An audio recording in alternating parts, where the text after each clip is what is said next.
Hi, guys. I'm Simran, and I'm in conversation with my mentor, Susie Singh, and we'll be talking about the blind spots in our everyday reality that we don't want to deal with. Since the ongoing pandemic, we have seen varied kinds of responses from different people, and today we are going to be discussing one of those responses that has come to our notice, and that is that some people are treating this pandemic as nature's wrath or a karmic punishment to human beings. So, Susie, what do you think about this? Is this really nature's wrath, and are we really being punished by source, God, universe, whoever it is that we believe in, for our actions in the past? Hi, Simran. Thank you for having me here. So, I think, yes, it's the fear that is driving us all to ask that question. And if we examine that question itself, it reflects that there is an inherent worldview that we are seeing this experience through. That is a filter that nature or God or whatever it is, the power that be, is punitive. And uh, it believes in meting out justice, and it's an angry, punitive God. So if you don't follow its instructions, then it's going to punish you in some way. And I think a lot of this stems from our social conditioning, from our family structures, the environments that we have grown up in, the religious conditioning that we have, which all drives us towards obeying laws forcefully, not willfully. So, on the one hand, we just think that we must have done something terrible to be undergoing this suffering. But there is another way of viewing this whole thing. Because if I were to look at this whole experience through another filter, and the filter being that God is all merciful, or nature is bountiful and merciful, the sun continues to give us light. It does not stop shining on us because we've made some errors. You know, Earth Right. is still giving its produce, and it doesn't say that you have treated me so poorly, and so I am not going to give you any produce. Yeah. So it is not about incurring the wrath through our misdoings, but rather a universal balancing that is occurring. You know, when we are walking on the edge of something and we've really walked over to the edge and there is a danger of us tipping over, then I think a loving hand would come and tip us right back and say, oops, you're going to fall off. It's a loving instinct. So if I were to view it as um, having gone over the edge and nature reclaiming me back through my attention and saying, hey, you've lost something very valuable. You've lost your connection. You've lost your ability to feel for other people. You've Right. lost your ability to be at ease in your own skin. You have lost the ability to befriend your own self, to address the issues with your loved ones. Then we are going to be circumstantially placed in a situation which is beyond our imagination because we cannot fathom the largeness or the expansiveness of this whole thing, to be brought back into a containment of sort where we can find the time and the mental, emotional, um, you can say, marination, where we can place our attention on the things that really matter, that we have lost sight of because we've been so busy escaping these things or avoiding these things or being unmindful about these things.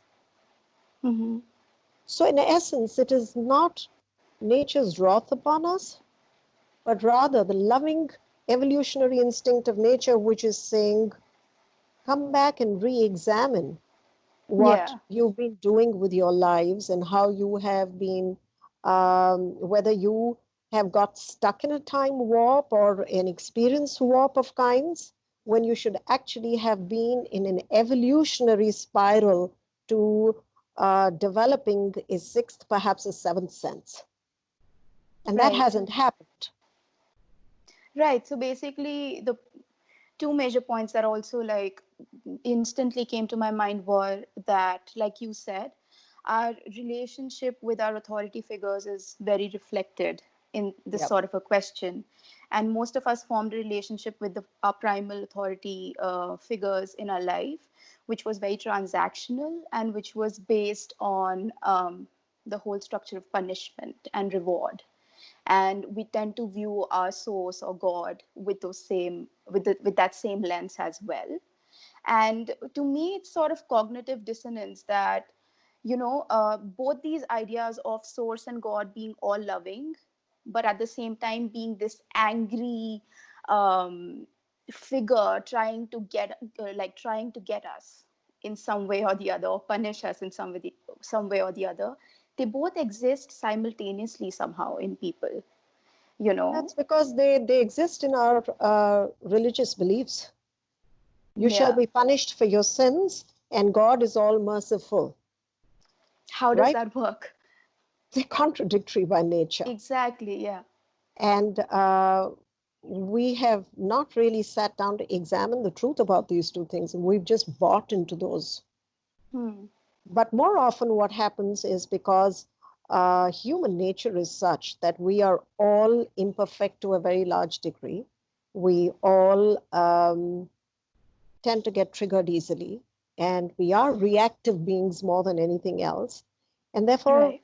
our relationship with our authority figures, be it parents, be it religious leaders, be it the teachers in school, Hmm. has always been fear based, Yes. right? And this Yes. does not mean that all of these figures don't also love us, but that Yes. love has always been in the presence of immense fear. That Mm-hmm. we've had the fear of, let's say, displeasing them, and then Hmm. the fear that we may be punished. And because all humans are imperfect, there will be the odd times that a parent will unknowingly, unconsciously berate a child for some doing because they are too caught up in their own reactions or triggers or fears or whatever else. And Mm-hmm. the child starts thinking that it is his fault and that he has sinned and that he has somehow not lived up to the parent.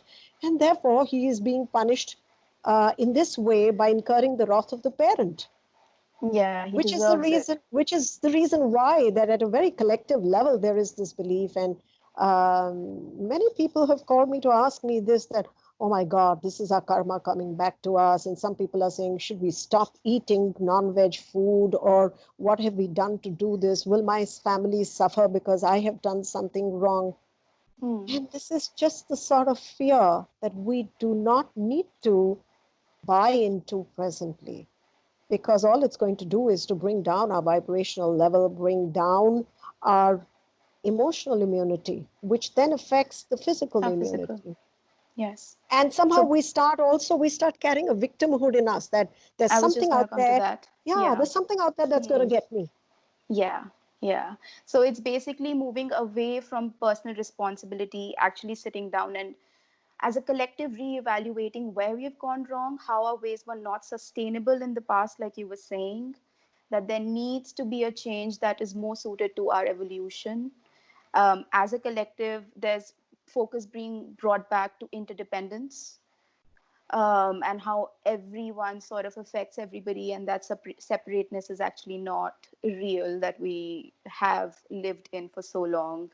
And of course, victimhood, like you just mentioned, that people have this sort of powerlessness that they are experiencing in the face of everything that is ongoing right now. So, what is your suggestion to people who are experiencing this victimhood, this powerlessness, and I think a very legit fear of what is going on, which seems to be out of their control right now? So I think the question, if we can just ask ourselves, when I examine my life, is there some form of division that I have been facing? And when I say division, I mean, what do I feel separated from? Fear Mm-hmm. is always linked to separation. We'll be able to Yeah. identify our fears in our relationships, our fears of responsibilities, and therefore to start with listing down all of the fears that create a sense of separation in us.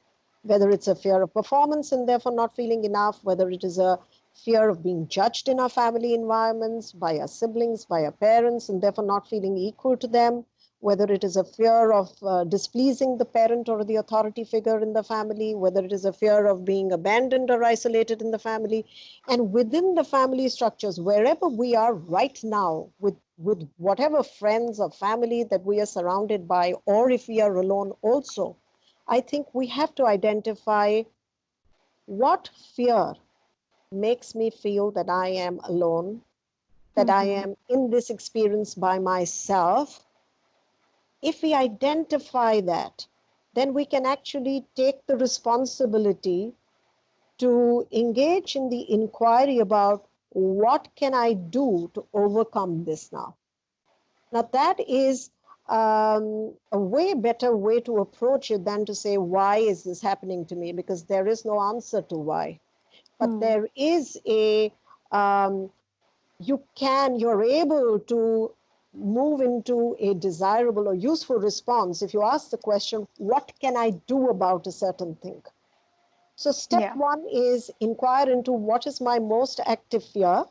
If we are in the family and if we are facing, a lot of people mention to me that they're feeling there's a lot of irritation, tempers, there is a lot of fear of not being able to go out. Now, these are addictive behaviors because we've been so used to, if there Yeah. is, let's say somebody said something to you in the family that you're feeling upset about earlier, we could get Storm out of out. the house, Mm-mm. go meet friends, go shop, go meet a friend for coffee, do something, but we could run away. There's no Yeah. running away. Now we need to Mm. sit down and we need to work through that separation with that person in our family. It could be a parent, it could be a spouse, it could be a child, it could be a sibling. This is the time to ask yourself, okay, why is there sense of separation exist between us? And what can I do, or what do I need to do to overcome this and to build a bridge? This is a bridging experience for all of us, which will enable us to become more responsible and to undo the separation that we have brought upon ourselves. Yeah, so basically, we all should take responsibility for our own experiences personally. And what Absolutely. is more important is the response we have to the situation right now, because that is the only thing that is in our control, essentially. All right, that was, I think, I hope that answered everybody who was facing this question in their lives. And to my viewers, we'd like this to be an ongoing conversation with all of you, and we'll be back with more questions. And if you want to be a part of this conversation, then you can type your questions in the comment section. If anything, any term or anything that was a confusion in this conversation for you, you can type that as well, and we'll try to address it whenever we make a video next. I hope you enjoyed it, and see you soon. Happy to be here. Bye bye.